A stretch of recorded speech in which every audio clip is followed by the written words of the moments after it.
प्रसाद देकर अनुग्रहित करेंगे।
भागवतं नाम पुराणं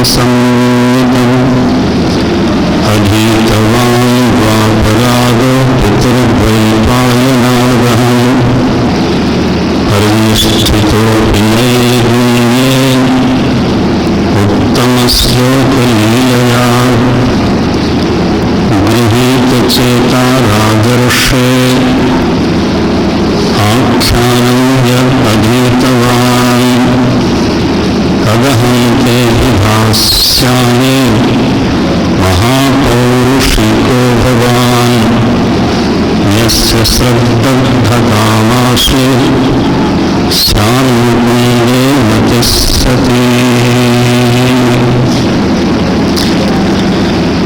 सो महाराज परीक्षित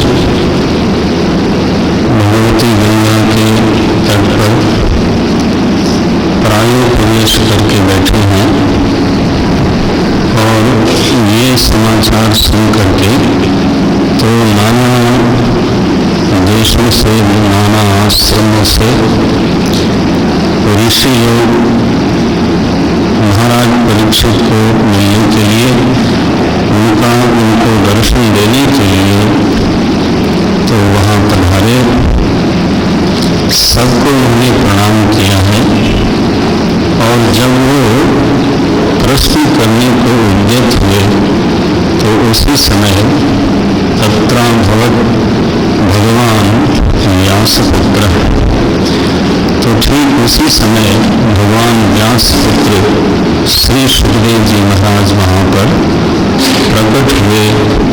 तो ये प्राकट्य का जो वर्णन है तो पढ़ते समय आपको हमेशा ऐसा ही लगेगा कि जैसे वो कहीं से आए न हो। तो शिष्य की जिज्ञासा के संदर्भ में मानो सद्गुरु का वहाँ पर अवतरण हुआ हो। असल में दोनों ही चेतन ही हैं। जिज्ञासोपहित चेतन जो है वो शिष्य है और प्रमा वृत्ति से जो उपहित चेतन है, ज्ञान वृत्ति से जो उपहित चेतन है वही सद्गुरु है। तो जिसके भीतर दृढ़ प्रमा है, उस प्रमा की उपाधि से जो उपहित चेतन है उसी को सद्गुरु कहते हैं। और वो प्रमा तो श्रुति प्रमाण व्यापार से निष्पन्न होनी चाहिए। इसलिए श्रोत्रिय भी है।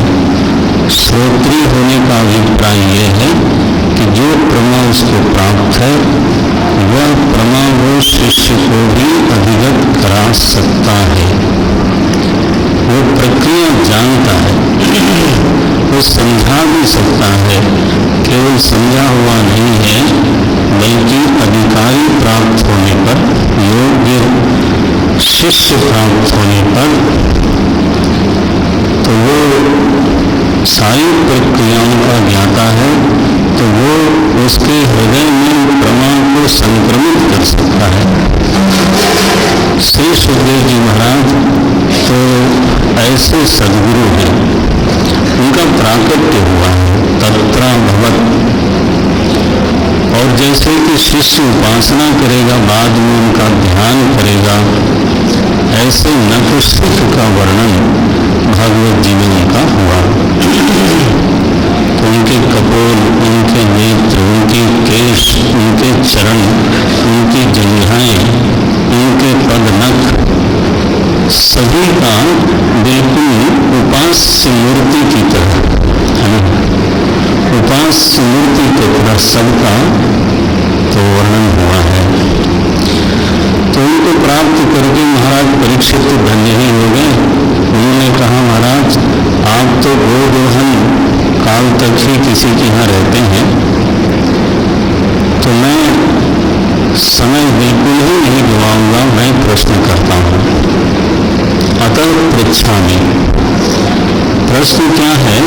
वे 5 प्रश्न हैं। तो पूछते हैं, यत् श्रोतव्यम, जप्यम, कर्तव्यम, स्मर्तव्यम, भजनीयम वा। और ब्रूहि यद्वा विपर्ययम, और वो भी बताइए जो इसके उल्टा है, माने जो नहीं सुनना चाहिए, नहीं जपना चाहिए और नहीं करना चाहिए इत्यादि। तो असल में 5 प्रश्नों में सारा का सारा जीवन की समस्त चेष्टाएं अंतर्निहित हैं। आप देखिए, हम लोग दिन भर में करते क्या हैं? सुनते हैं और बोलते हैं। जप्यम का अर्थ यहाँ है बोलना, वांग व्यापार। तो क्या सुनना है और क्या बोलना है? अगर इन दो चेष्टाओं को ध्यान से देखें तो लगभग जीवन का बहुत बड़ा हिस्सा इसमें निकल जाएगा। अब हुआ करने की बात, तो कुछ करते हैं, कुछ चेष्टाएं हैं हमारी, तो किन कर्तव्य और कुछ मानसिक व्यापार है, तो पूछते हैं किन स्मर्तव्य। तो मानस व्यापार को भी उन्होंने इस प्रश्न में तो समेट लिया।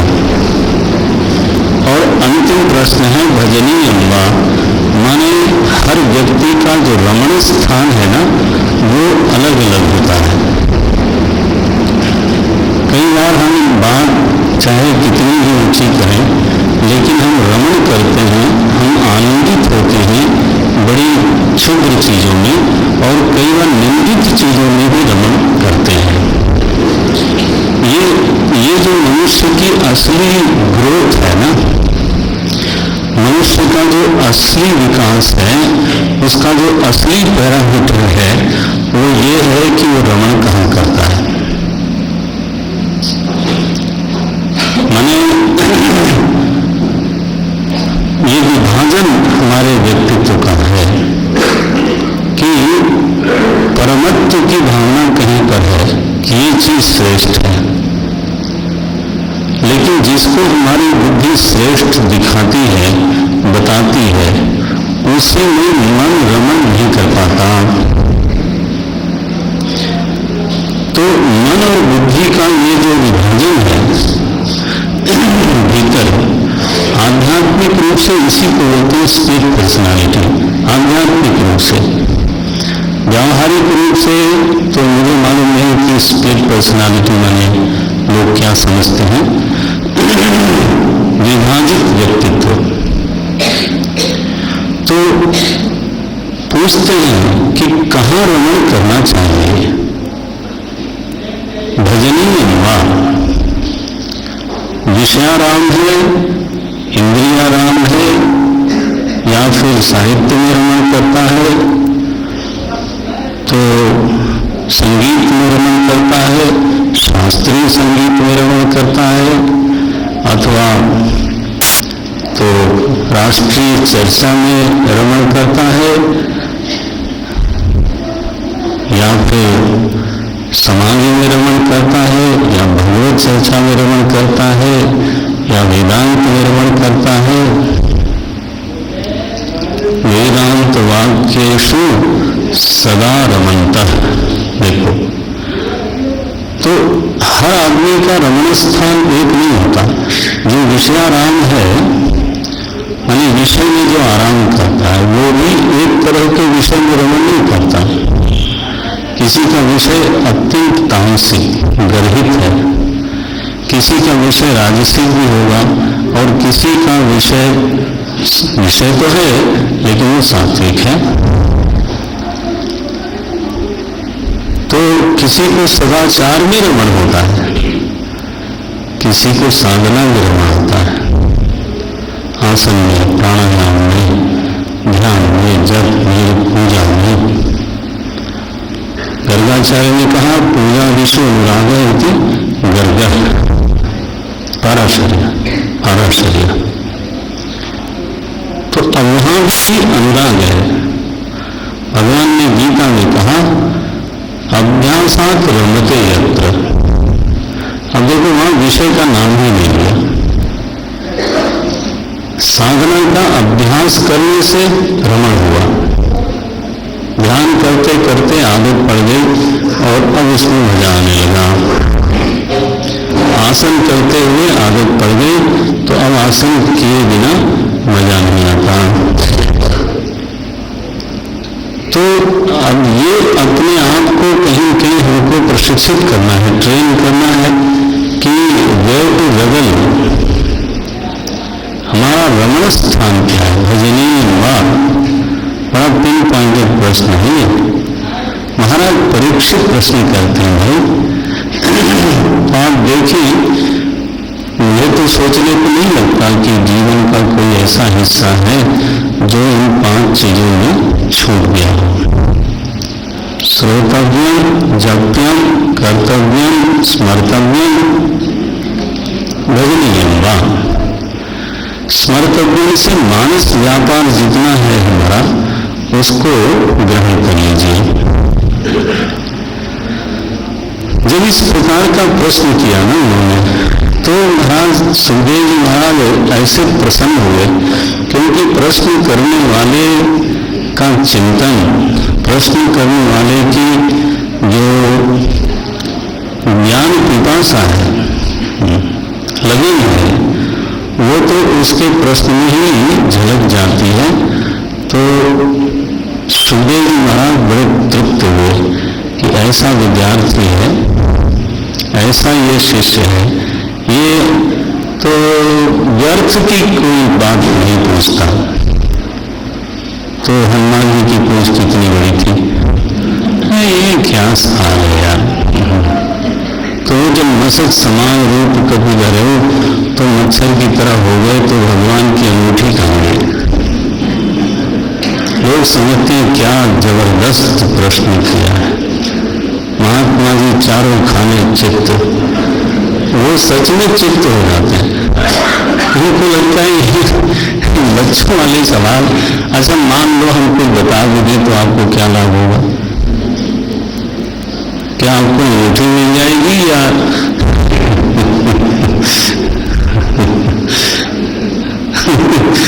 और महात्मा लोग बताते भी हैं कि भाई राम जी की अंगूठी है तो वो भी चिन्मयी है, तो वो छोटे हुए तो वो भी छोटी हो गई। कोई कहता है मसक समान थे, मसक थोड़े बने थे, तो इतने छोटे नहीं हुए थे कि मच्छर भी मिलाता हो ऐसे हो गए। तो ये तो अतिशयोक्ति अलंकार जैसा है। तो अब उत्तर भी दिया जाता है, क्योंकि उसका समाधान हुए बिना शायद वो आगे ही नहीं बढ़े। लेकिन प्रश्न तो फिर ऐसे किए जाते हैं ना। तो सुखदेव जी महाराज प्रशंसा करते हैं, वरीयानिशते प्रश्न, तुम्हारा प्रश्न श्रेष्ठ नहीं है, वर नहीं है, वरीयान है। हाँ, वरीयान एषते प्रश्न, ते प्रश्न एषः वरीयान। ये जो तुम्हारा प्रश्न है ना परीक्षित, ये अच्छा से थोड़ा ज्यादा है। और तुमने पूछ करके ही मानो सारे समाज का हित कर दिया। कृतं लोकहितं नृप, कृतो लोकहितं नृप। जो तुम्हारा प्रश्न है वो आत्मज्ञानियों के से सम्मत है।